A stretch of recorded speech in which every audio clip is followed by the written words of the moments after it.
1번에 도입효과. 쌤, 저 아이패드 꺼지는데 같이 좀 봐도 될까요? 잘했다. 준비성이 철저해서야. 아니, 아까. 자, 도입효과 나오면 좋은 말 고르시면 돼. 좋은 말. 보기 중에서. 자, 1번에 불필요한 재고 없애고 얼마나 좋아. 2번에 정확도 증대 얼마나 좋아. 업무 프로세스 단축 얼마나 좋아. 3번에 뭐가 나쁜 말이야. 3번에. 뭐? 독립성이 증가한다. 그래, 독립성이 증가한다. 나쁜 말이네. ERP 측면에서는 제일 하이라이트는 정보를 공유하는 것을 제한하는 것은 독불장군, 자기만 쓰겠다는 거지. 그걸 독립성이라고 좋게 표현할 수 있지만, ERP와는 전혀 거리가 먼 정반대의 개념. 정보는 공유를 해서 개방, 제한이 아니라. 4번 업무 시간 단축, 필요 인력 절약. 너무 좋은 말이고요. 외우는 거 아니야, 그것도. 2번 가겠습니다. 클라우드 ERP의 특징.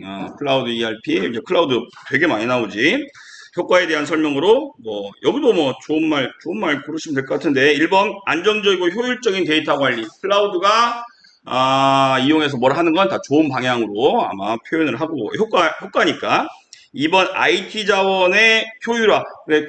각각 쓰는 것보다 공동으로 쓴다는 개념이지. 클라우드를 쓴다는 것은. 그래서 비용도 절감되고 효율적이다라고 하는 특징 효과를 가지고 있습니다. 이게 큰 단점이야. 사용자가 응용 프로그램을 자유롭게 직접 설치가 안 된다는 거지. 클라우드 서비스를 제공하는 업체가 가능한 소프트웨어를 거기다 설치해 놓고 그것을 사용자는 정해져 있는 프로그램을 사용할 수밖에 없는. 우리 학교 클라우드 PC가 올해 들어올 것 같아. 실습실이. 4번에 원격 근무 환경 구현을 통한 스마트 워크 환경. 무슨 말인지 모르겠지만 참 좋은 말이지. 원격 근무. 회사 안 가고 집에서 꼭 집이 아니지. 꼭 집이란 개념은 아니고 어디서나 근무 환경을 구축할 수 있다. 그게 꼭 가장 좋은 장점일 수 있어. 자, 그다음에 3번 가겠습니다. 확장형 ERP, 이 ERP 하면 SCM, CRM 떠오르시면 일단 기본적으로 떠오르시면 되고요. 고전적인 ERP에다가 뭔가 추가한 시스템이 들어가서 ERP가 훨씬 더 효율적인 경영 지원 시스템으로 자리 잡게 돼가고 있는 그런 환경이라고 할 수 있겠고요. 그 중에 SCM 공급망 관리를 얘기하고 있습니다. 알아듣는 거지? SCM 기능.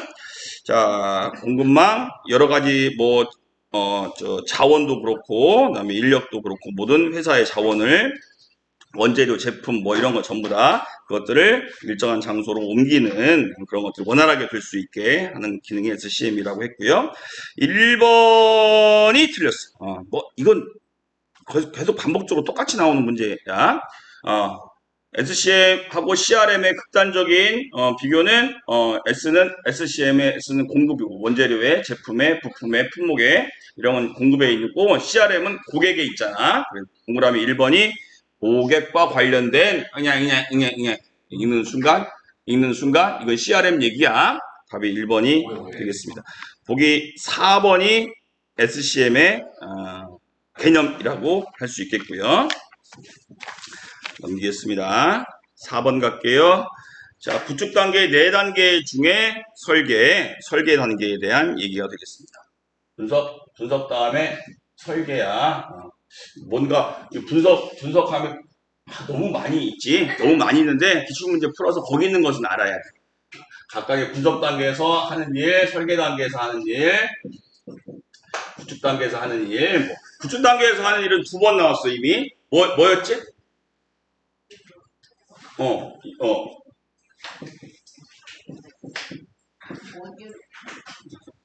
이거였어? 모르면 정말 공부를 안 한 거야. 찾아봐 이제. 이거야.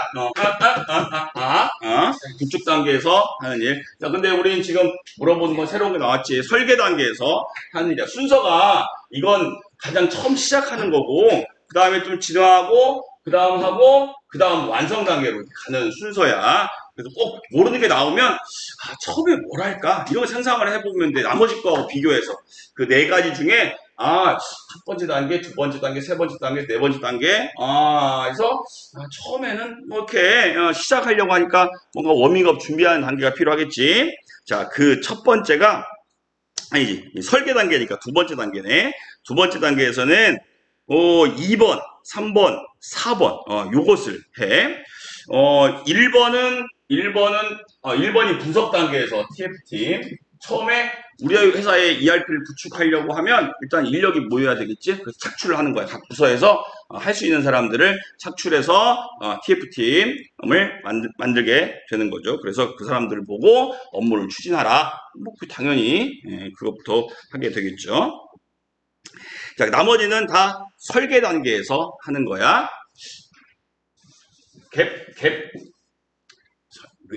그냥 외울까? 갭이 뭐지, 갭이?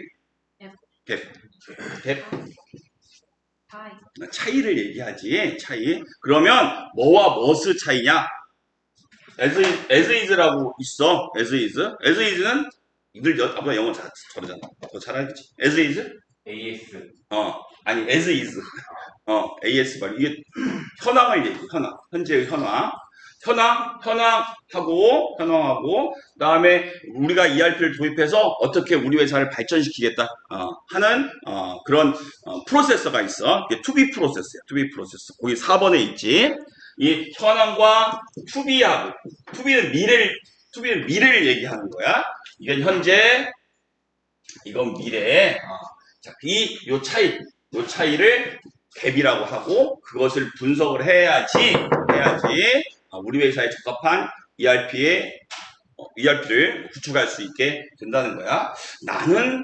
과거의 나는 어쩌고, 현재의 나는 어떤 사람인지 내가 스스로 평가해서, 그렇게 했으니까, 미래의 나를 위해서 어떻게 해야겠다 하는 거하고 똑같습니다.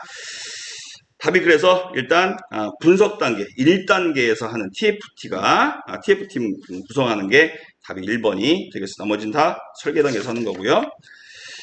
5번, 또 이 문제를 안 넘겨. 이 문제를 넘겼어야 돼. 자, 5번 가겠습니다. 수요 예측. 계속 많이 나오지. 수요 예측을 하게 되면 예측이니까 항상 틀릴 수밖에 없는 확률이 훨씬 높을 수밖에 없어. 계획을 수립하긴 하지만, 꼼꼼히 수립하긴 하지만, 계획을 실행하다 보면 결과가 제가 계획했던 거와 다른 거와 똑같습니다. 수요 예측을 할 때 틀리게 된다. 그런 틀리는 경우에 대한 설명으로 옳은 것을 고르라는 얘기야. 자, 이것도 추측을 해봐야 돼. 추측을 외우려면 외우는데 한 5가지 경우가 있기 때문에 외우려면 외우는데, 자, 수요 예측을 하는데 예측 기간이 긴 게 내가 예측하는 적중률이 높을까 낮을까를 길어봐야죠. 긴 거, 수요 예측 기간의 길이, 장단을 얘기합니다. 그러니까 내가 어떤 제품을 개발했는데 요게 앞으로 10년간 얼마나 팔릴까를 분석하는 게 정확할까? 앞으로 1년간 하는 게 정확할까를 비교해 보는 거야. 너희들이 분석한다고 하면 분석팀에 들어갔어, TF팀으로. 그럼 뭐가 쉬울 것 같아?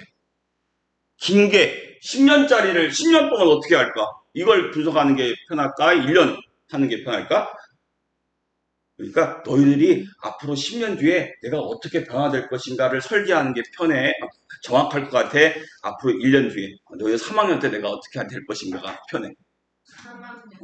짧은 거리가 쉽잖아. 수요 기간은 긴 게 떨어지고, 그다음에 짧은 게 예측률이 높아. 예측률이라고 하는 건 적중률을 얘기하는 겁니다.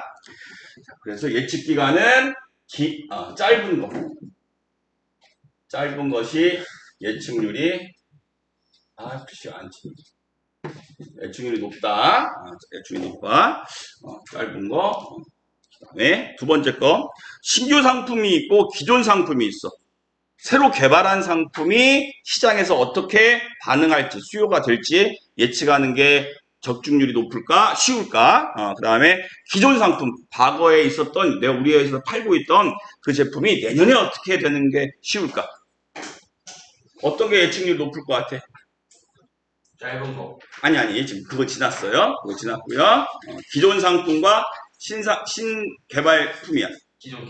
기존이 더 쉬워. 기존은 과거에 팔렸던 패턴이 있어.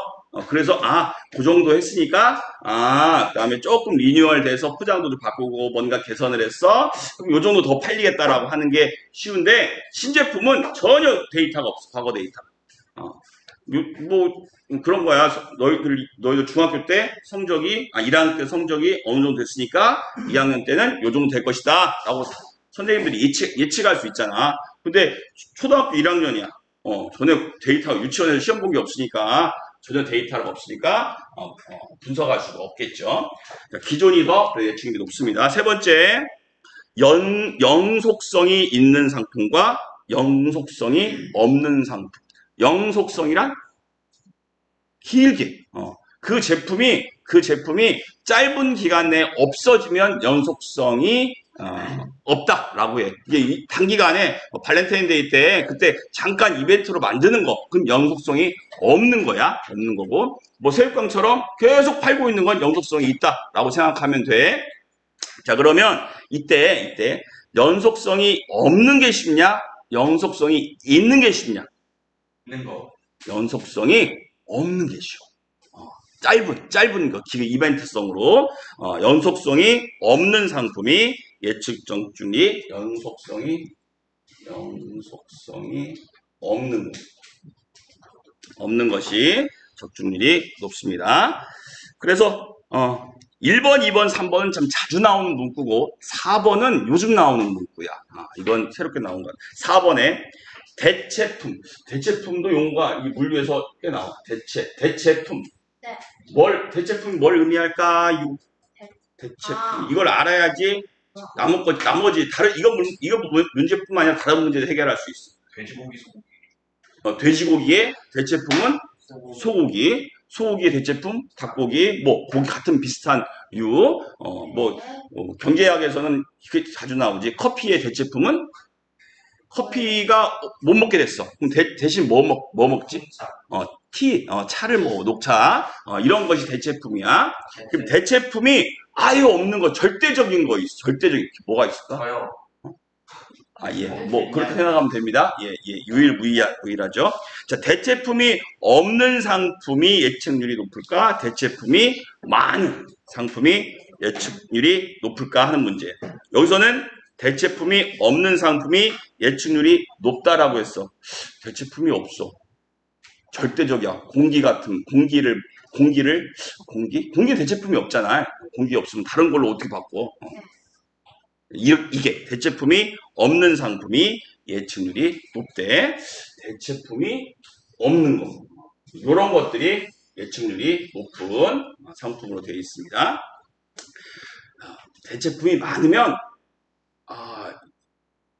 이 수요를 다른 것들이 다 갉아먹을 수 있는, 뭐가 갉아먹을 줄 몰라. 그래서 예측을 한다고 해도 변수가 너무 많다는 거지. 라면 하나 팔고 있는데 경쟁 상품에 라면 비슷한 게 10개 있어. 그러면 이 라면이 좋다고 하더라도 다른 어떤 놈들이 10개 중에 어떤 것이 다 튀어나와서 내 시장 점유율을 갉아먹을지 모르기 때문에 대체품이 많은 것은, 경쟁이 많은 것은 예측이 어렵다고 할 수가 있습니다. 4번에 답이 그래서 옳은 건 4번이고요. 답이 이제 6번 가겠습니다. 자, 수익성 지표를 활용하여 선풍기의 목표 매출액을, 다 필요 없는 말이지? 하이라이트는 뭐야? 문제에서 하이라이트는 이거 한 3번째 하는 것 같아. 손익분기점이야. 손익분기점 이제 외워야 돼. 이 정도는 외워야 돼. 손익분기점 무엇을 나눈다? 지금 이 정도 외우자. 고정비를 뭘로? 판매 가격에서 변동비를 뺀 것으로 나누면 손익분기점에 뭘 구할 수 있다? 매출 수량을 구할 수 있다. 이게 공식이야. 고정비를 판매 가격에서 변동비로 뺀 것을 얘기합니다. 그대로 집어넣으면 되지, 이제. 400만 원을 1200에서 200을 뺍니다. 1000원이 되겠지. 그러면 4000개가 손익분기점 매출 수량이 될 것이고요. 여기서 뭘 물어봤냐면 매출액을 물어봤으니까 4000개 곱하기 1200원인가? 1200원. 판매 가격을 곱해주시면 480만 원이 답이 되겠습니다. 고정비 나누기 뭐로 나눈다? 가격에서 변동비를 뺀 것으로 나눠준다. 자, 7번 가겠습니다. 7번. 자, A 모델과 B 모델의 판매 할당. 전에는 자주 나왔는데 요즘 안 나오는 거네. 우리 수요 예측 문제는 되게 많이 나왔지. 수요를 예측하면 그 정도 팔리겠네 라고 하는 정보를 바탕으로 그 다음에 하는 게 우리 회사의 판매 계획을 판매하겠다. 그러면 그 다음에 판매 목표액을 결정하고 판매 계획을 수립하고 판매 목표를 정해. 그러면 이 목표를 할당을 해.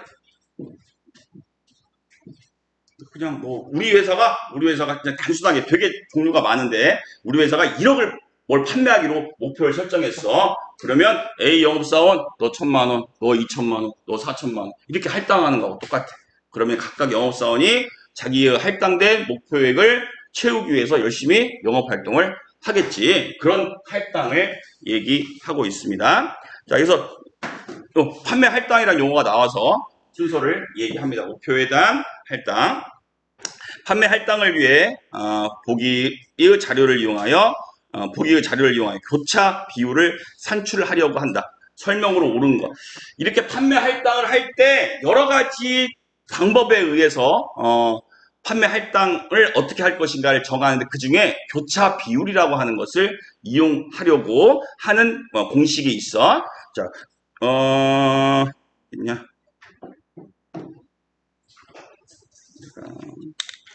이 교차 비율은 회전율을 얘기해. 회전율을 얘기하는 것이죠. 그냥 그렇게만 알고 있어. 교차 비율을 구하라는 문제는 안 나오니까. 교차 비율이 뭔지에 대한 얘기는 안 물어봐. 개념을 물어보는 문제는 없어. 회전율이라고 생각하시면 되겠고요. 교차 비율을 구하는 공식이 또 오른쪽에, 이 공식 처음 나왔지? 자, 오른쪽에 가보겠습니다. 교차 비율은 한 개 이익을 평균 재고액으로 나눠. 한 개 이익을 평균 재고액으로 나누는데 처음이니까 제대로 합시다. 공식을 제대로 하면 매출액을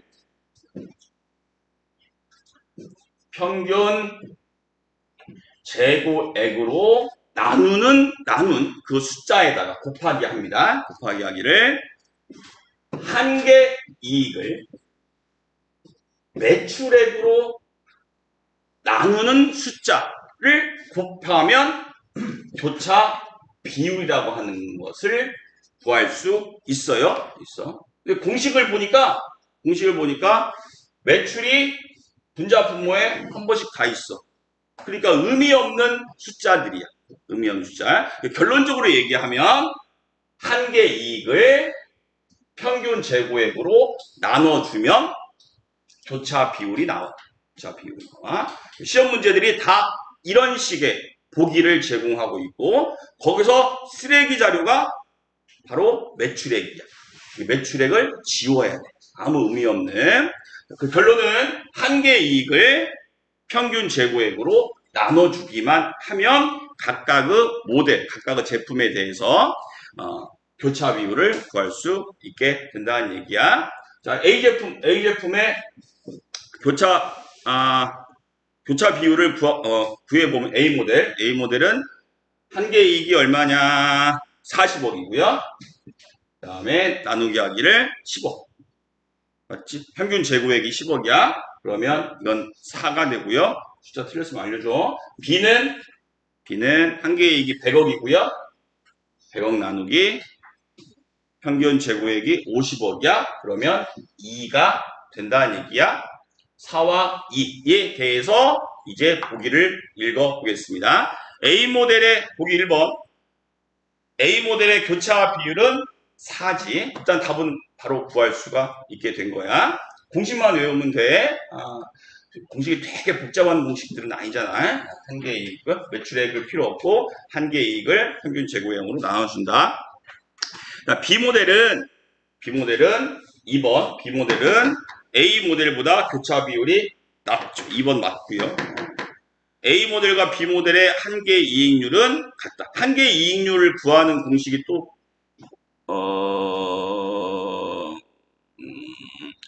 한 개의 이익률을 구하는 공개 이게 한 개의 이익률을 구하는 공식이에요.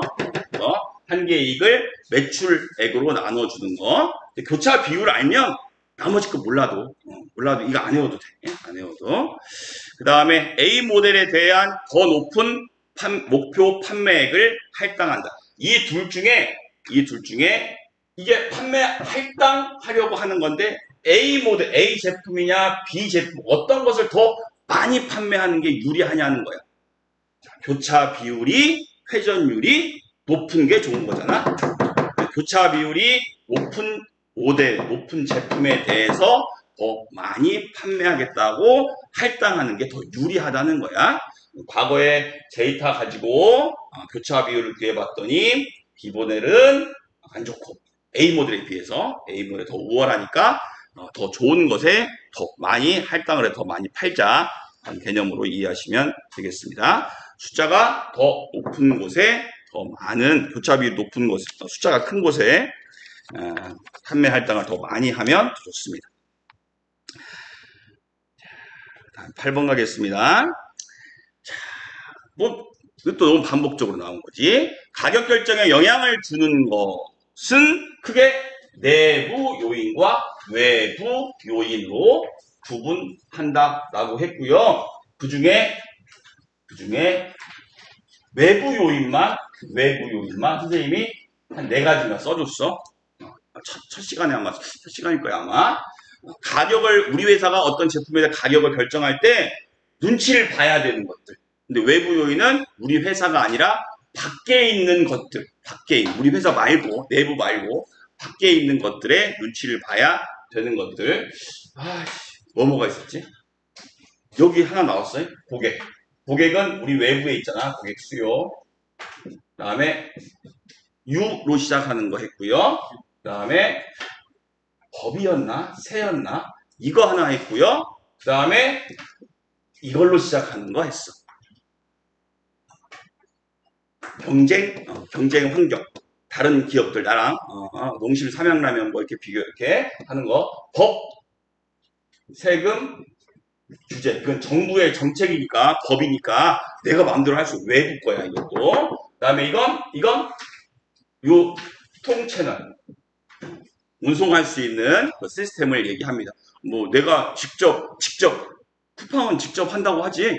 쿠팡은 직접 하니까 그건 내부가 돼. 쿠팡 그 입장에서는. 근데 일반적으로는 다 위탁하고 외부 전문 업체에 맡기니까 유통 채널도 외부 요인에 속한다라고 구분을 하시면 되겠습니다. 이 중에 이제 고객 수요가 외부 요인인데 고객과 관련된 어떤 요소들이 내 가격에 영향을 미치느냐 하는 거고요.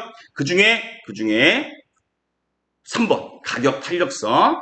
오른쪽 설명에 쭉 나와 있어. 고객이 우리 가격에 영향을 미칠 때 가격에 민감하지. 고객이 가격이 낮아지면 더 많이 살 것이고 가격이 올리면 덜 살 것이고. 근데 내가 지금 개발한 제품이 가격 탄력성이 높은 거냐 낮은 거냐에 따라서 고객의 수요가 바뀔 테니까 그것에 맞춰서 가격을 결정해야 된다는 얘기고, 품질, 제품 이미지 뭐 이런 것들이 고객의 영향에 의해서 제품 가격을 결정할 수 있는 요인으로 들어 있습니다. 가격 탄력성 버렸네. 자, 가격 탄력성에 대한 설명으로 이 문제 풀면 가격 탄력성을 정리할 수 있게 됩니다. 하나씩 볼게. 자, 가격 탄력성이 아니 봐. 가격 탄력성 2번 먼저 보겠습니다. 2번. 보기 2번. 2번이 가격 탄력성의 개념이야. 소득이 1% 변화할 때. 소득이? 왜 소득이라고 나왔지? 맞지? 아니야. 적절한 거지? 아니야. 선생님 잘못 봤어. 그치. 가격 탄력성의 개념은 보기 2번에 보면, 보기 2번이 가격 탄력성의 개념 맞는데, 소득이 아니라 가격이야. 그래야지 가격 탄력성의 개념이 돼. 2번은 틀린 거야. 2번은 틀린 거야. 가격이 1% 변할 때 상품의 수요가 몇 퍼센트 변하는지를, 그걸 수치화하는 것이 가격 탄력성이고요. 보기 2번은 소득이 1% 변할 때라고 시작하기 때문에 이건 소득 탄력성이라고 얘기해. 외울 필요 없어. 아니라는 틀렸다는 얘기야. 가격 탄력성은 가격이 변할 때 수요가 어떻게 바뀌는지에 대한 얘기가 되어 있고요. 다시 보기 1번 가겠습니다. 가격 탄력성이 이렇게 가격 변화에 따라 수요가 변화하는 것이 1보다 큰 상품. 1보다 큰 상품. 그러니까 가격이 1% 변화되면 1% 가격이 1% 오르잖아. 그러면 수요를 디맨드 D라고 해. 수요는 떨어질까 올라갈까? 가격이 1% 오르면 수요는 떨어질까 올라갈까? 그러니까 떨어지긴 떨어지는 거야. 떨어지긴 떨어지는데 그게 1%보다 더 많이 떨어지냐, 덜 떨어지냐에 따라서 탄력적이냐, 비탄력적이냐라고 얘기하는데 이렇게 계산해서 나온 가격 탄력성이 1보다 큰 가격이 1% 떨어지면 수요가 1%, 2%, 3% 이상 떨어진다는 얘기야. 가격 탄력성이 더 그냥 가격에 소비자가 민감하게 반응한다라는 얘기야. 자, 이런 상품을 탄력적이라고 얘기해. 가격 탄력성을 계산해서 1보다 크면 이건 탄력적이라고 얘기하고요. 반대로 1보다 작으면 비탄력적이라고 얘기를 한다는 얘기입니다. 자, 그래서 1번도 틀렸습니다. 탄력적이라고 바꾸셔야 되고요. 3번이 옳은 말이 되겠습니다. 대체제 또 나왔지. 다른 걸로 대체해서 할 수 있는 그런 상품. 대체제가 많은 상품은 대체제가 적은 상품에 비해 수요 후 가격 탄력성이 크다. 대체제가 많으면 내 상품이 다른 걸로 대체할 수 있는 게 많아. 그러면 근데 내가 가격을 올려버렸어. 그럼 고객들이 어떻게 될까? 내 걸 안 사고 다른 대체제를 사버리게 돼. 따라서 가격은 조금 올렸는데 갑자기 수요가 팍 떨어져 버려. 대체제가 많으니까 다른 걸 사버리니까. 그래서 탄력성이 클 수밖에 없어. 사람들이 쉽게 다른 걸 구할 수 있기 때문에 생각할 수 어려울 수도 있는데 가격 탄력성이 크다는 것은 내가 가격을 조금 올렸는데 조금 올린 것보다 훨씬 더 많이 수요가 떨어지는 걸 탄력성이 크다. 가격에 소비자가 민감하게 반응한다는 것이고요. 대체제가 많다는 것은 수요가 푹 떨어질 수가 있다는 얘기야. 가격은 조금 올렸는데 대체제가 많으니까 다른 상품을 구입하기 때문에 4번 일반적으로 수요가 지속적으로 유지된 생필품은 가격 탄력성이 사치품보다 작습니다. 생필품은 반드시 살 수밖에 없는 거라서 가격이 올라도 살 수밖에 없어. 그래서 수요가 그렇게 크게 변동되지 않아. 그래서 생필품은 가격 탄력성이 낮고 사치품은 가격이 올라버리면 사람들이 안 사. 굳이 사는데 지장이 없으니까. 그래서 수요가 확 떨어져 버려. 사치품은. 그래서 생필품은 비탄력적이라고 얘기하고 사치품은 탄력적이라고 얘기할 수 있겠습니다. 너희들이 생활하다가 꼭 필요한 거 아닌데 굳이 가격이 올라버리면 확 수요를 안 사버리잖아. 그럼 그건 탄력성이 크다라고 얘기해. 됐고요. 10번 가겠습니다. 예상 매출금 횟수가 나왔네.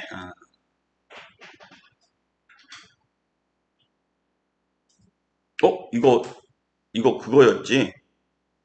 선생님이 전전월 나와서 애매하다고 했던 그거야. 전월이 맞는 거, 전월이 맞아. 전월이. 전전월. 그때 문제 전전월이라고 써 있는 거 전월로 바꿔. 그게 순리가 맞는 것 같습니다. 자, 외상 매출금 회수율을 구하는 문제고요. 외상 매출금 회수율은 또 별 수 없어. 공식을 외우는 수밖에. 네. 근데 이 공식을 내가 칠판에 내가 써서 내가 외우겠어. 너희들이 외워야 돼. 선생님은 그냥 이거 보고 그대로 옮겨줘도 되는 사람이야. 써서 첫 시간에 이렇게 오감 이렇게 얘기했잖아. 써야 돼. 멍 때리고 보고 선생님이 글씨 잘 쓰나 어디 틀린 데 없나 쳐다보지 말고 쓰면서 연습장에 놓고 쓰면서 같이 이 순간이라도 외우셔야 졸립지 않고요. 자, 외상매출금 회수율은 당월 회수액을 일단 무엇으로 나누냐면 전월말, 전달의 외상매출금만 나오냐? 외상매출금, 잔액 더하기 당월 매출액을 더한 금액으로 나누는 게 외상매출금 회수율을 구하는 공식이 되겠습니다. 퍼센트를 구해야 되니까 당연히 곱하기 100은 해야 되고요. 이제 뭐 가서 그 자리에 집어넣으면 돼. 자, 5월달 회수액 3천만 원이에요. 3천만 맞지? 3천만 원.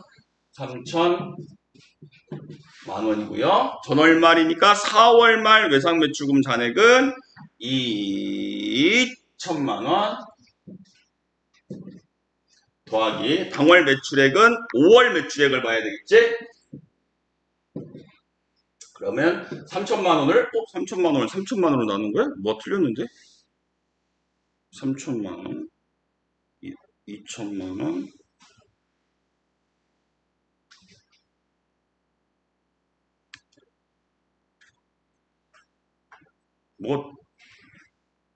매출액이 1억이구나. 매출액이 1억이네, 1억. 여기가 1천만 원이 아니라 공이 하나 더 붙었어, 이렇게. 이렇게 뭐가 틀렸네. 자, 그래서 3천만 원을 1억 2천으로 나누면 퍼센트가 25%가 나오게 됩니다.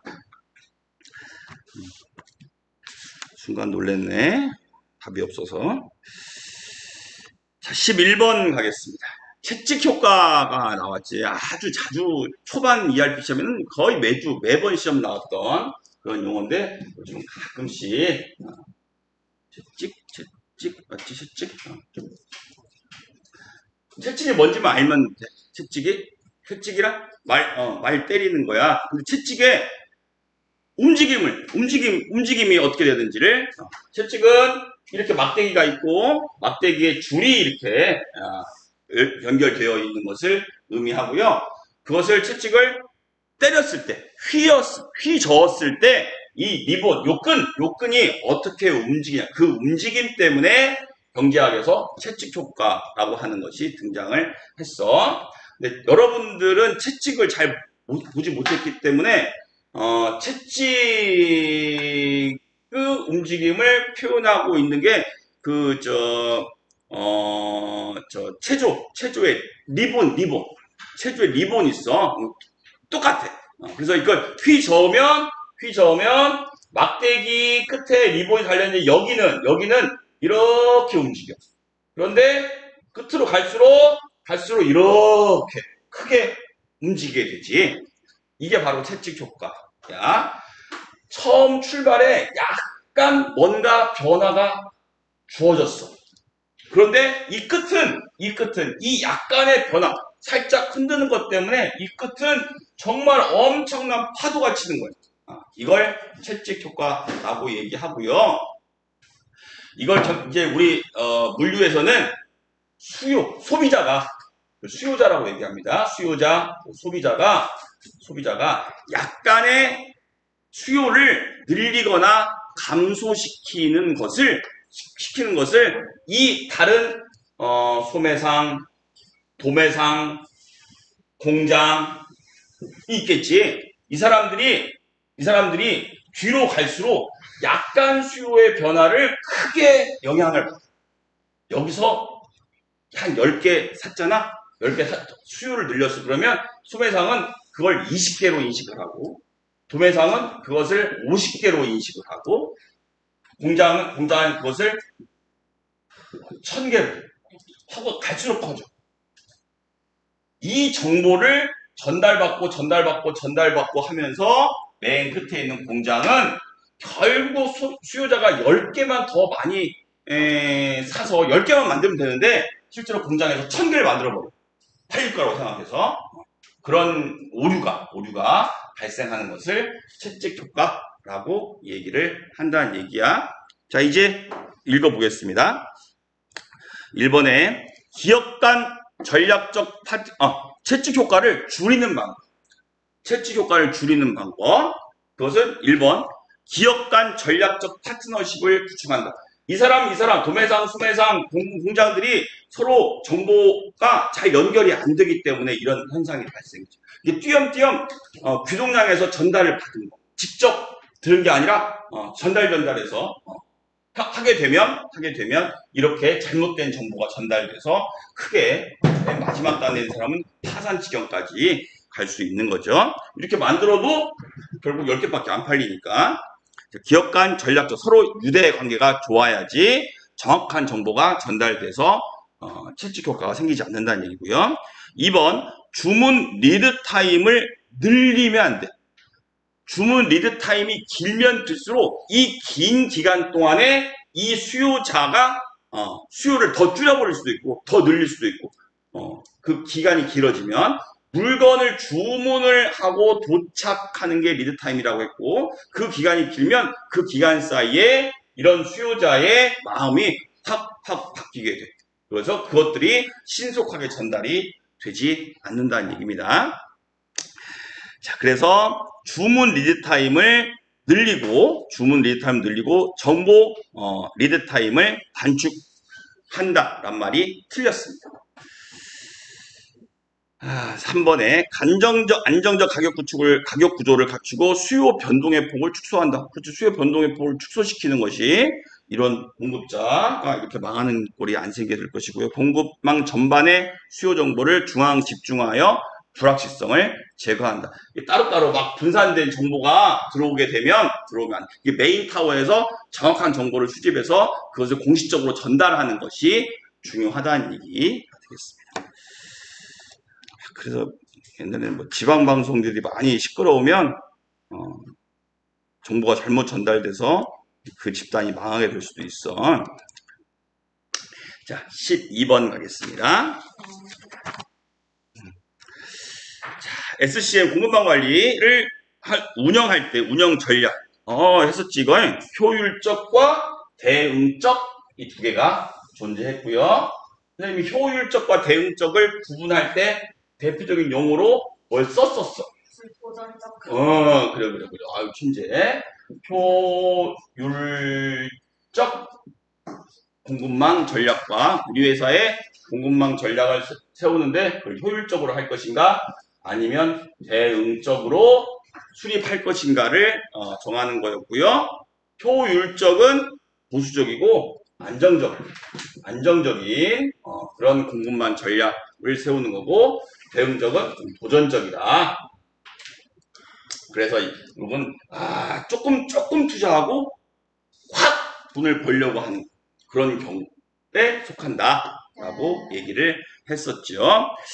자, 근데 이번 건 효율적 요거에 대해서 옳지 않은 것을 고르라는 얘기네. 그러면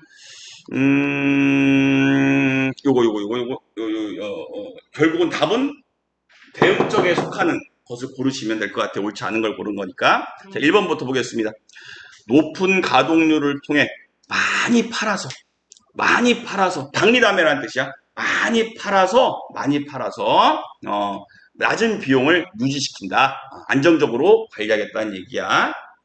이익은 조금 내더라도 많이 재고 회전율을 높여서 많이 팔고 대신 비용을 낮춰서 유지를 시키겠다 얘기가 되겠고요. 2번 높은 재고 회전율, 낮은 재고 수준. 창고에 물건을 많이 쌓아두지 않겠다는 그런 의미야. 안 팔리면 망하니까. 그러니까 안정적이지. 3번 불확실성을 혹시 나한테 대량 주문이 올 걸 대비해서 초과 버퍼 많은 양을 적정한 선이 아니라 훨씬 더 많은 재고를 쌓아 두거나 만들겠다라는 얘기야. 도전적이지? 도전적이야. 3번이 답이 되겠습니다. 4번 가장 낮은 비용으로 예측 가능한 수요에 그러니까 조금 뻔한 수요에 대응하는 그런 재고를 가지고 있겠다라고 하는 것이 바로 효율적 반응이 되겠습니다. 자, 13번 갈게요. 자, 물류 거점 설계 시 고려하는 물류 거점 하도 많이 들었지. 센터와 창고 그 얘기 한 겁니다. 센터를 몇 개 두고 창고를 몇 개 두고 센터만 둘까? 창고만 둘까? 뭐 이런 거야. 그래서 그걸 설계할 때 고려한 비용 항목에 대한 설명 중 가장 적절하지 않은 것을 고르랍니다. 자, 수송 비용은 물건을 나르는 거지. 공장에서 센터로, 센터에서 창고로, 창고에서 소비자한테 뭐 이렇게 그게 옮겨가는 비용을 수송 비용이라고 하고요.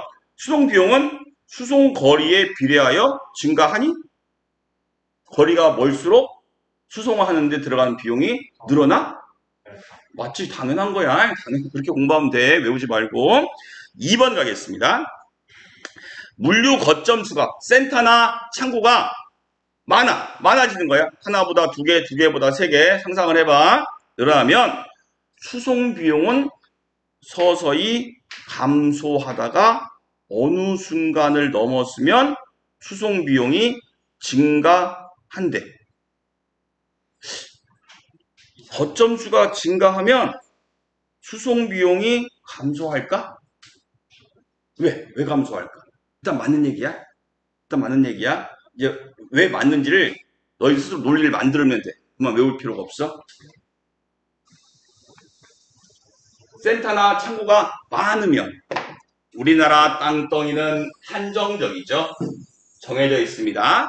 여기에 센터가 하나 있는 거하고 두 개 있는 거하고 5개 있는 거하고 수송 비용은 여기서 이렇게 옮기는 비용을 얘기하는 거야. 하나밖에 없거나 2개밖에 없다면 옮기는 거리가 멀어지지. 길어져. 근데 가까이 있으면 금방 가잖아. 금방 여러 개 있으면 거리가 짧아진다는 얘기. 짧아지니까 많을수록 수송 비용은 줄어들게 될 수밖에 없지. 단거리가 아니라 택시를 너희들이 수원 시내에 집이 한 2만 채 있어. 어느 집에나 다 갈 수 있어. 그러면 얘 집에서 비집 가는데 금방 가잖아. 또 얘가 조금 적절하지 않다 근데. 자, 그런 얘기가 되겠고요. 근데 어느 수준을 넘어서면 수송 비용이 증가한대. 그 말은 또 왜 그럴까? 너무 복잡해. 그리고 수송 차량들을 많이 보유해야 돼. 너무 많으니까 여기서 이리 가고 여기서 이리 가고 그래서 서서히 증가하는 그런 그 외에 부수적으로 고정적으로 운영해야 되는 인력이랄지 거점이 많으면 그 담당에는 담당자가 다 있어야 돼. 그래서 어느 정도가 지나면 오히려 증가하는 그런 경우가 생깁니다. 3번이 답입니다. 틀렸다는 얘기, 뭐가 틀렸는지 찾아보겠습니다. 고정 투자 비용에는 인건비 및 초기 설비 투자 비용을 포함하고 센터를 둔다는 건 그것을 건축하는 비용도 있고 그 센터가 있을 때마다 그것을 담당하는 직원도 있어야 돼. 그게 고정비가 포함된 고정비라는 거야. 그런 고정 비용에는 인건비 및 초기 설비 투자 비용을 포함하며 여기까지 맞았어. 물류 거점수에 비례하여 고정적으로 들어가는 돈은 물류 거점수에 비례하여 감소한다. 고정비는 물류센터를 짓는 비용이 가장 큰 고정비야. 그걸 지면 계속 그 있는 거잖아. 짓는데 돈이 들어가잖아. 근데 그 고정비가 센터가 늘어나면 줄어든대. 많이 지면 고정비가 더 많이 늘어나는 거지. 많이 재야 되니까. 많이 질수록 건축비가 다 고정비야. 센터가 많아지면 당연히 고정 투자 비용은 증가할 수밖에 없다. 감소한다고 해서 틀렸습니다. 4번 재고 비용은 물류 거점수가 재고 비용이란 센터에 보관하는 그 물건의 값을 얘기해. 물건 내가 사오는 그 비용. 재고 비용은 물류 거점수가 증가함에 따라 처음에 크게 증가할 수밖에 없지. 센터가 많으면 많은 센터마다 일정의 물품은 다 채워놓고 있어야 돼. 근데 하나만 있으면 하나에 그러니까 이게 하나만 있다고 한다면 여기에 10,000개 정도 보유하고 있고 그래서 이제 수정하면 돼. 이렇게 하면 되는데 이게 센터가 많아. 이게 많으면 각각 이걸 10,000개를 요 숫자대로 나누는 게 아니라 여기 2,000개 그 정도 있어야지. 여기 1,000개 여기 1,500개 여기 3,000개 이렇게 어느 정도는 유지하다 보면 각각의 합친 게 이것보다 더 많아져. 그렇게 돼. 각각은 여유로운 재고가 가지고 있어야 되기 때문에 적정선보다 더 많아질 수밖에 없는 것이라고 할 수 있겠습니다. 그래서 4번, 1번, 2번, 3번, 4번 전부 다 이 문구가 어떻게 변형돼서 다른 문제에서 나오고 있으니까 하나씩 살펴보셔야 됩니다. 14번 가겠습니다. 재고 유형. 재고 유형에서는 자, 계절적 수요 급등 그 다음 주 계절적 수요 급등 요건 매번 나오는 사례고요. 네. 요 키워드 하고요. 네. 이것을 조금 더 길게 표현한 게 밑에 두 번째 쪽. 향후 발생한 수요를 대비하여 미리 생산하여 보관. 미리 생산. 오바해서 어떻게 보면 선생님 뱃살 같은 거지. 나중에 못 먹을 걸 대비해서 미리 비축하는 나중에 굶을 걸 대비해서 전쟁이 나서 굶을 말도 안 되는 예를 들고 있어요. 예. 그런 것을 문구가 그렇잖아. 향후에 발생한 수요를 대비해서 미리 생산하여 보관하는 재고. 답이 비축이야. 비축 재고 되겠습니다. 자, 오른쪽 설명 볼게. 자, 안전재고의 키워드는 안전재고 하면 참 자주 나오는 문제야. 세 번째 줄에 있는 불확실성에 하기 위해서. 불확실성에 대처하기 위해서 안전한 재고. 이게 아주 최소의 재고야. 요 정도는 내가 갖고 있어야 마음을 놓는다 하는 재고. 뭐 이런 겁니다. 그게 바로 키워드가 불확실성 이렇게 나오면 안전재고 이렇게 연결하시면 되겠습니다. 그 다음에 하나, 둘, 셋, 넷, 다섯 번째 줄에 수송재고. 우리 파이프라인 재고 얘기했고, 송유관, 그다음에 뭐 가스관, 뭐 이렇게 예를 들어 설명했던 그 내용이 되겠습니다. 수송재고는 수송 중에. 근데 수송재고가 답인데, 재고인데, 문제에 수송 중인 재고라고 문제에 나올까? 답이 이건데? 그래서 수송이란 용어 말고 이동이란 말이 나오고 수송 중인 재고로 문제가 나오면 이건 파이프라인 재고 이렇게 조금 변형해서 문제가 나와. 물론 진짜 수송 중인 재고로 나오는 문제도 있을 수 있어. 근데 그렇게 문제를 내기 좀 어렵지. 수송이나 이동이나 같은 걸로 보시고 예, 그다음에 파이프라인 재고 같은 말입니다. 이 관이 파이프잖아. 그래서 가스관, 송유관 다 그래서 파이프라인이라고 생각하시면 되겠습니다. 답이 1번. 그 다음에 다 나오는 거라.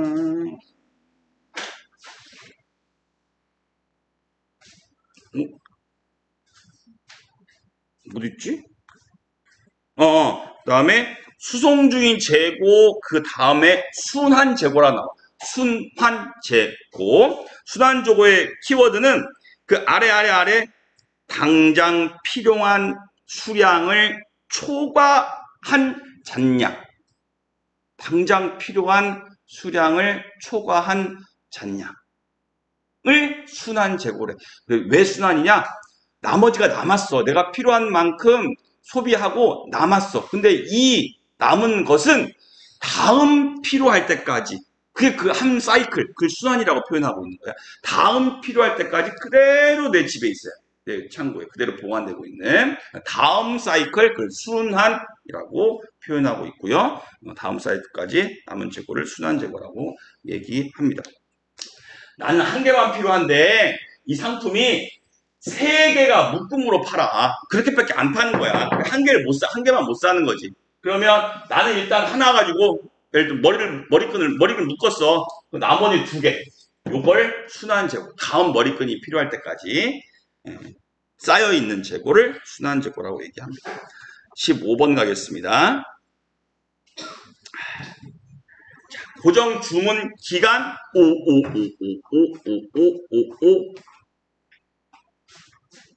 전에 나왔던 게 뭐지? 고정 주문 양이 나왔나 고정 주문 기간이 나왔나 모르겠는데 둘 중에 하나 나왔어. 둘 다. 그래서 주문은 해야 되겠습니다. 자, 내가 주문을 하는데 그때 여기 있었어. 이렇게 고정 주문을 한다.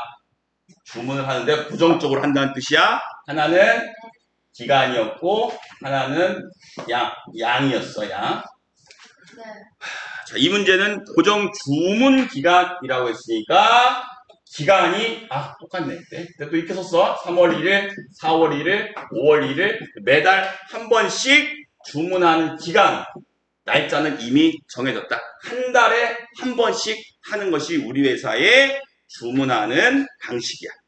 그래서 고정 주문 기간이 정해졌고 이럴 때는 뭐가 변동된다?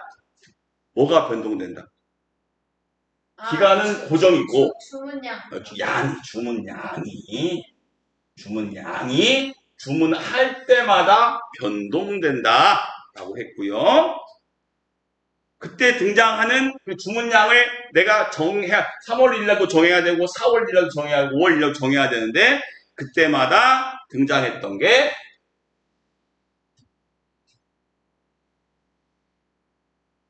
기억이 안 나지? 당연히 기억이 남아. 이걸 알고 있으면 거의 천이고 그건 너무 오버한 거야. 목표 재고라고 하는 걸 공부했고요. 목표. 그래서 우리 회사는 요 정도는 갖고 있어야 돼. 요 정도 갖고 있어야 되고 거기서 목표 재고를 구하는 공식도 공부했고요. 거기서 현재 창고에 쌓여 있는 재고를 뺀 수량이 발주 수량. 내가 실제로 주문하는 그런 수량으로 정했었어요. 그런 문제. 자, 어디죠? 자, 계산 문제네. 자, 생선의 발주량을, 이 문제네, 진짜. 이 문제네. 자, 발주량을 구해야 돼. 고정 주문 기간에 발주량을 구해야 돼. 그럼 목표 재고를 먼저 구하고, 거기서 현재 창고에 남아있는 현 재고를 빼주면 돼. 현 재고는 얼마가 있냐? 20개. 자, 목표 재고를 구하시면 되겠지. 자, 오른쪽 날개에, 오른쪽 설명에 목표 재고가 나와 있습니다. 목표 재고는 검토 주기 동안 손님들이 얼만큼 내 물건을 소비할 것인가. 검토 주기는 요 주문량을 정하는 동안. 내부적으로 정하는 기간이 있겠지. 그렇게 생각하시면 될 것 같고요. 그 다음에 구매 리드 타임. 내가 실제 발주량을 정해서 내가 주문해서 도착할 때까지 내가 또 팔 게 있어야 될 거 아니야? 그거. 플러스 아까 말했던 최소한의 재고. 안전재고의 키워드는 뭐라고?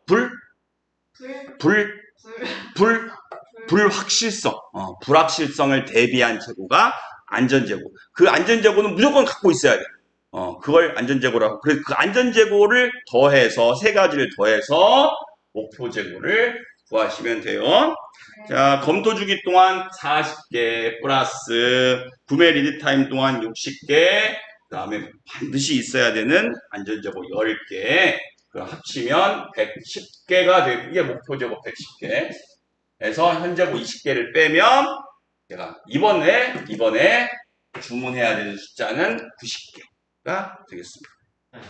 저희 30분에서 이동해. 벌써 30분이 됐니? 네. 네, 알겠습니다. 여기까지. 자, 시작해. 창고 배치의 기본 원칙을 물어보는 문제야. 창고 배치. 창고 자체를 배치한다는 얘기 아니라, 창고가 아니라, 그거 문제 해야 돼? 보내드려야 돼? 네. 안 눌렀어, 녹화를. 아유, 되고 있어. 자, 창고를 배치시키는 거야. 창고 안에 뭘 배치시키는 걸까?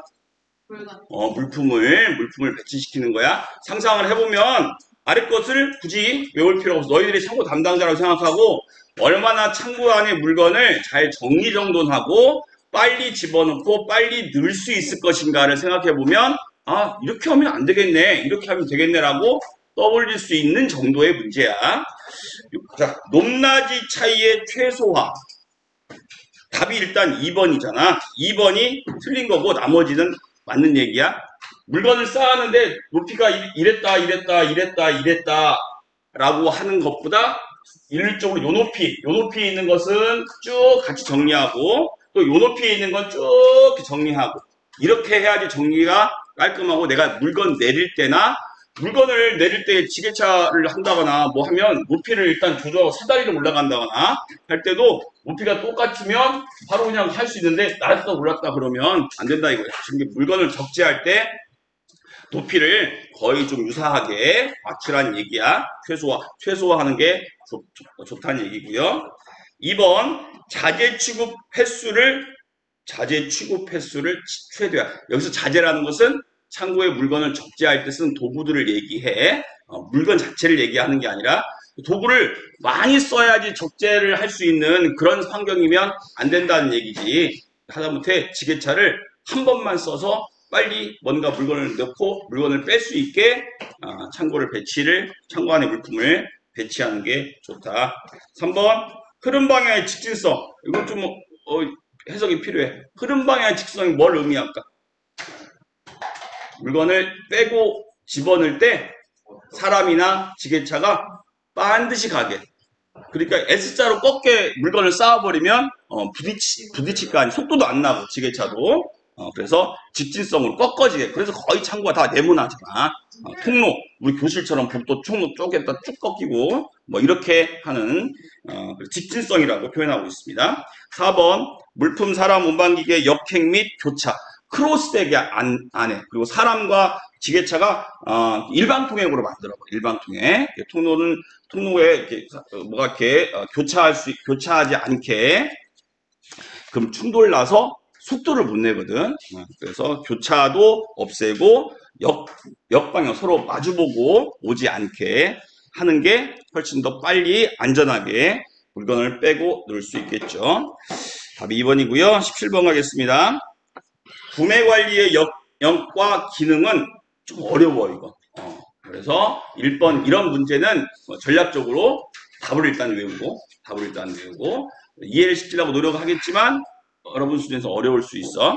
자, 구매 관리의 영역과 기능은 구매 관리가 어떤 영역과 기능으로 구분되어 있는지를 세 단계로 구분했어. 구매 전략, 구매 실무, 구매 분석. 자, 여기서부터 이해를 해야 되는데 구매 전략이 구매 관리의 첫 스타트. 어떻게 보면 너희들이 내가 어떻게 뭘 공부할까? 뭐 이렇게 감을 잡는 단계가 1단계라고 생각하는 게 구매 전략 단계고 감을 잡는 거야. 두 번째가 정말 공부하는 거. 정말 공부하는 게 구매 실무 단계라고 할 수 있고요. 세 번째 구매 분석은 시험 보고 성적이 나온 다음에 내가 뭘 더 열심히 해야겠네 라고 다시 피드백하는 그런 순서인 거고요. 그러니까 구매 전략은 아주 처음에 하는 일이야. 너희들이 뭔가 새롭게 뭐 시작할 때, 뭐 하다못해 저 수준별 반에, 너희들 뭐라고 부르냐, 지금? NC. NCS 반에 처음, 들어갈까 말까 처음 고민할 때, 그때 어떤 것들을 생각했는지, 뭐 그런 걸 생각하시면 될 거 아니면, 우리 학교에 들어가기 입학 중3 때 뭘 생각했는지, 뭐 이런 걸 생각하면 될 것 같아. 자, 1번. 답은 2번이야. 방침, 계획, 방법을 결정한다. 요게 가장 1단계에서 두리뭉실하게 큰 아웃라인을 잡는 계획 단계에서 처음 잡는 그런 실행할 거보다 뭘 할까라고 할 때 쓰는 것이 유사하고요. 4개 중에서 굳이 그렇게 구분해서 공부를 하자는 얘기야. 자, 구매 가격을 결정하는 것은 진짜 공부를 하는 거야. 진짜 공부하는 거. 그래서 이건 구매 실무, 정말 사는 거를 얘기합니다. 참고적으로 구매 실무에 속하는 것은 가격을 결정하는 거 보기 2번에 나왔지. 다음에 추가적으로 어디 누구한테 살지 정말 실무지. 공급자 선정하는 게 구매 실무에 속해. 다음에 정말 그 공급자와 계약하는 거. 정말 리얼이잖아, 리얼. 여러분 지금 하고 있는 공부랑 똑같아. 무슨 책을 사서 어느 시간에 들어와서 뭔가 지금 공부하고 있는 그 실무랑 구매 단계에서 맞춰보면 유사하다는 얘기고요. 그 다음에 검사하는 거. 물건을 사서 그게 합격품인지 불합격품인지 검사하는 그런 단계가 바로 구매 실무에 속하게 되겠습니다. 구매 전략 단계 1번, 3번, 4번과 구매 실무 선생님이 금방 불러준 것을 이렇게 구분해서 보면 차이가 있어. 처음엔 두리뭉실한 거고 구매 실무가 하면 구체적으로 확정된 디테일이 들어간다라고 생각하면서 외울 수 있으면 외우시면 좋겠어요. 하겠습니다. 18번. 이것도 어려워. 근데 자주 나와. 선생님도 어려워, 사실은. 어려워. 근데 해보려고 노력을 해보고, 해보자. 한자를 좀 알면 좋은데, 선생님이 알고 있는 한자하고 얘하고 좀 매칭이 안 돼. 그래서 조금 설명이 어거질 수 있어. 나름대로 여러분이 보면서, 이 말이 이거고, 이래서 이렇구나, 라고 하는 걸 거꾸로 엮어야 되고요. 여기는 개념만 물어보고 있는데, 조금 더 쉬울 수도 있고 어려운 것은 이것의 기호, 표시 방법이 나오는 문제가 그건 어떻게 보면 쉬울 수도 있고 어떻게 보면 어려울 수도 있고 하는 문제가 꽤 많이 나옵니다. 자, 18번. 네. 예. 네가 18번인 줄 알았어. 자, 18번. 선불기일. 아이고, 무슨 말입니까? 먼저 납부하는 날짜. 먼저 납부한 날, 그럼 뭐 그런 날짜, 그런 날짜로 먼저 납부를 한다. 무엇을? 돈. 내가 현금을. 머니. 무엇을 기준으로? 납부일을 기준으로 먼저 납부. 약속했던 현금 할인을 해주는. 현금을 주면 네. 누가 이렇게 낙서했냐? 선생님. 기본적으로 모든이라고 표현하면 안 되지. 거의 모든 기업에서 물건을 사고 팔 때는 요것으로 시작해. 외상으로 시작해. 그래서 지금 이 형태에선 판매자나 구매자나 모두 무엇을 선호하지? 가격. 현금을 선호해. 그래서 판매자는 현금을 미리 받으려고 하고 구매자는 현금을 늦게 주려고 하는 줄다리기 끝에 이런 현금 할인 방식이 태어나게 된 거예요. 판매자 입장에서 현금을 빨리 회수하기 위해서 외상 매출금으로 팔았던 그 금액에 대해서 이 구매자한테, 글씨가 하나씩 완성돼 가네. 구매자한테 너 외상 매출금 우리가 서로 합의된 날짜보다 더 일찍 현금으로 갚아주면 내가 일정액을 깎아주겠다라고 하는 게 현금 할인 방식이야. 근데 이 할인 방식에 엄청나게 많은 방법들이 줄줄이 나오는데 별의별 조건을 달기 위해서. 그런데 이 선불기일은 이런 현금 할인 외에도 빨리 내가 약속한 날짜 전에, 아니, 약속한 날짜 내에 갚기만 하면 현금을 깎아주겠다는 날, 플러스, 그 날짜보다 더 빨리 갚으면 빨리 갚는 순서, 이자를 계산해서 더 깎아주겠다는 거예요.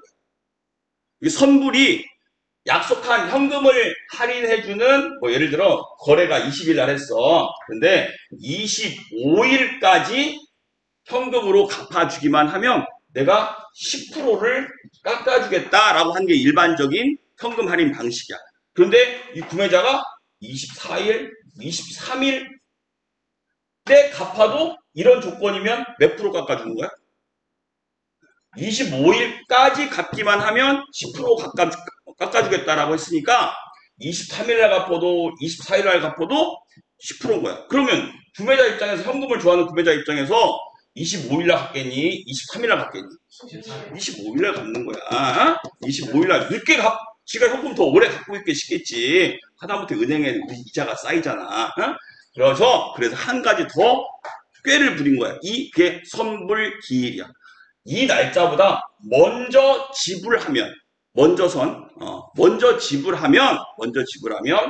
해당되는 일수를 계산해서 더 깎아주겠다라고 하는 게 선불기일이야. 그러니까 하루라도 빨리 갚으면 구매자도 혜택이고 판매자는 현금을 요 기일까지 안 기다려도 더 빨리 회수할 수 있다는 거야. 선불, 약속한 날짜보다 더 먼저 현금을 당신이 구매자가 지불하면 이렇게 외울 수 있으면 외워. 그래서 현금 할인 플러스 이자 할인까지, 이자에 해당되는 할인까지 덤으로 받을 수 있는 게 요 선불기일 현금 할인 방식이 되겠습니다. 답이 뭘 것 같아?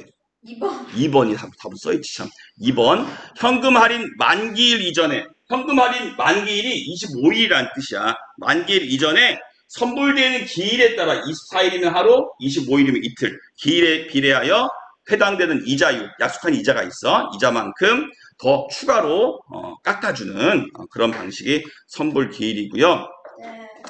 자, 1번이 가장 많이 나오는 방식이야. 특인기간 현금 할인 방식. 특인기간, 특별히 현금 특별히 할인 기간을 연장해준다는 얘기야. 그러니까 이 같은 10%인데 25일이 기본적으로, 여기 20일 날 거래를 했어. 25일이 기본적인 날인데 특인기간으로 한다면 플러스 10일 이렇게 추가적으로 그럼 25일이 아니라 다음 달 5일, 예를 들어 다음 달 5일까지 갚기만 하면 10% 추가 할인해 주겠다. 일반적으로 25일까지인데 당신한테 특별하게 10일을 더 연장시켜 주겠다. 할인할 수 있다. 그러니까 이달 못했으면 요 기간 다음 달 10일, 다음 달 5일이지. 날수가 10일이니까 그 안에 갚기만 하면 깎아주겠다라고 하는 게 특인 기간, 특별히 인정돼서 추가로 하는 그런 기간이라고 생각하시면 되겠습니다. 옆에 써 있으니까 선생님 써주진 않을게. 3번은 이 3번하고 4번이 또 헷갈려. 3번, 4번. 할인 기간의 시작일을 요 20일을 얘기합니다. 할인 기간의 시작일 요 20일을 우리의 진짜 20일 날 거래했는데 20일 날 외상 매입금이 서로 발생했는데 그걸 거래일로 하지 않고 이걸 시작일로 하지 않고 송장의 하수일. 이 말이 어렵지 이제. 근데 이 용어가 100% 나올 수밖에 없어. 이 문제에서는 지금 설명하고 있는 것은 수취일 기준 현금 할인이야. 수취일 기준 현금 할인. 그래서 송장의 하수일이라고 하는 것은 이렇게 배야. 배에 물건을 싣고 그걸 미국에 도착했다고 쳐봐.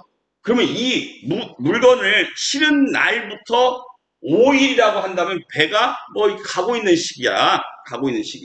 그래서 그것보다는 이 시작일을 20일이 아니라 물건이 도착해서 물건이 내려지는 그날. 미국까지 가는데 열흘 걸렸다고 칩시다. 그러면 20일부터 5일을 계산하는 게 아니라 하수일 하수일이면 미국에 도착한 날짜야. 그 열흘 걸린다고 쳐. 그러면 20일이 시작이 아니라 30일이 시작이겠지. 30일부터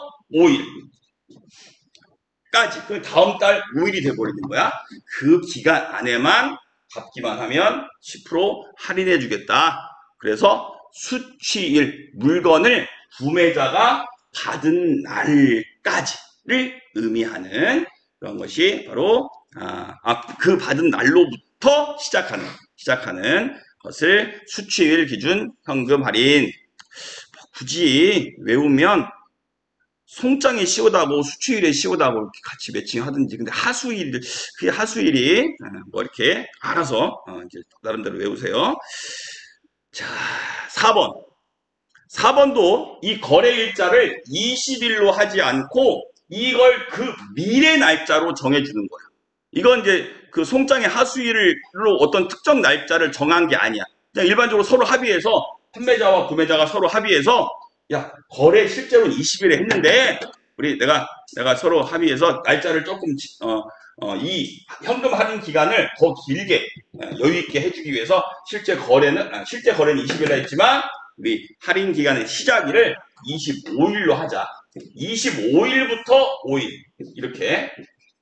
원래 기본적으로 5일이 전제 조건이라고 한다면 25일부터 5일이면 30일이 할인 기간의 마지막이 되겠지. 정상적인 건 25일 날 10% 할인 기간이 마감되지만 이렇게 이게 틀렸어. 선일부. 여기 보기 4번에 동그라미 4번에 선입부라고 되어 있지. 선일부. 어떻게 보면 거래 일자를 둘이 협의 봐서 미래의 날짜로 조정하는 거거든. 변경하는 거거든. 조작이라고 표현하기 애매하지만 변경하는 거예요. 그래서 그 시작에 5일을 더하면 미래로 넘어가는 건데 그걸 왜 선일부라고 했는지 그걸 모르겠어. 미래 날짜니까 차라리 후일부 했으면 이해하기 쉬울 텐데 후에 미래의 뒤에 나오는 날짜 같은데 선일부 현금 할인은 서로 합의 봐서 거래 일자를 뒤로 늦춘다. 3번의 수취일 기준 현금 할인은 뒤로 늦추기는 하는데 그 늦추는 날짜가 송장의 하수일로 정해져 있어. 그 차이가 다르다는 것을 기억하시면서 나름대로 외워주세요. 자, 19번 가겠습니다. 19번은 엄청 많이 했지. 원가라는 용어가 들어갔으니까 무조건 얘는 들어가면 안 되죠. 원가에는 요게 들어가면 말이 안 돼. 이익은 들어가면 원가가 더 이상 아니겠죠. 원가가 더 이상 아닙니다. 옆에 있던 계산식 외워야 돼. 외워야 이리저리 두루뭉실하게 엄청나게 많이 응용해서 나오니까 외우시기 바랍니다. 이 문제 지금 풀리면 한 3문제 비슷한 문제들이 3문제 나온 것 같아. 20번. 이것도 여러분 수준에서 외우려면 힘들 것 같아. 그러나 똑같은 문제들이 많이 나오니까 일단 기본적인 답은 외우시고 설명을 해보겠습니다. 자, 구매 계약 시 대표적인 구매 거래 조건. 너와 내가 서로 물건을 사고 파는데 계약서라고 하는 곳에 명시해야 될 조건이 뭘까? 그 중에서 아닌 거 모두 나열하니까 아닌 걸 골라내고 나머지가 답이 되겠습니다. 계약서야. 네가 사장님이야. 너희들이 내가 물건을 팔려고 하면서 계약을 할 때 요거 꼭 명시해야 되겠다라고 싶은 걸 골라보면 되겠습니다. 자, 대금 지급 방법. 현금이냐 외상이냐 써야 돼 안 써야 돼? 써야 돼. 써야지. 그래서 현금 받았는지 외상이면 언제까지 갚을 것인가 뭐 이런 것들. 그 다음에 방금 배웠던 현금 할인 조건 이런 것도 거기에 명시를 당연히 해야지 이게 공식적으로 통용이 되겠죠. 2번 물품 인도 장소. 어디에 배달을 할 것이냐. 너희들 금방 누가 배달시켜서 먹었을 거 아니야. 근데 장소 얘기 안 해주면 와? 안 돼. 그거 생각하면 돼. 계약서에 어느 장소에 갖다 주는 것까지 이렇게 해야 되겠죠. 디귿번 선급금 또는 전도금. 계약서에 계약금 얼마라고 써야 돼, 안 써야 돼? 써야지. 그러니까 선급금, 전도금이 들어가야 돼. 전도금은 뭐 중도금 생각하시면 될 것 같아. 그래서 얼마를 계약금으로 하고 잔금은 언제 주겠다라고 하는 게 계약서에 꼭 들어가야 되고요. 자, 그 다음에 1번 거래 물품의 시장 가격. 시장 가격은 내가 돈 엄청 직장 다녀서 한 10년 모아서 아파트를 샀어. 아파트가 내가 살려고 하는 아파트가 2억짜리야. 2억 써야지. 당신한테 내가 줘야 될 돈 2억이니까. 근데 주변 아파트 시세가 2억 5천입니다를 계약서에 써야 돼? 말도 안 되잖아. 말이 안 돼. 그러니까 리을번은 해당 사항이 없어. 거래 물품은 내 물건 가격이 아니라 시장 가격. 그렇게 해서 가갖다 다시 오지. 봤네? 좀 약간 모자라네, 나처럼.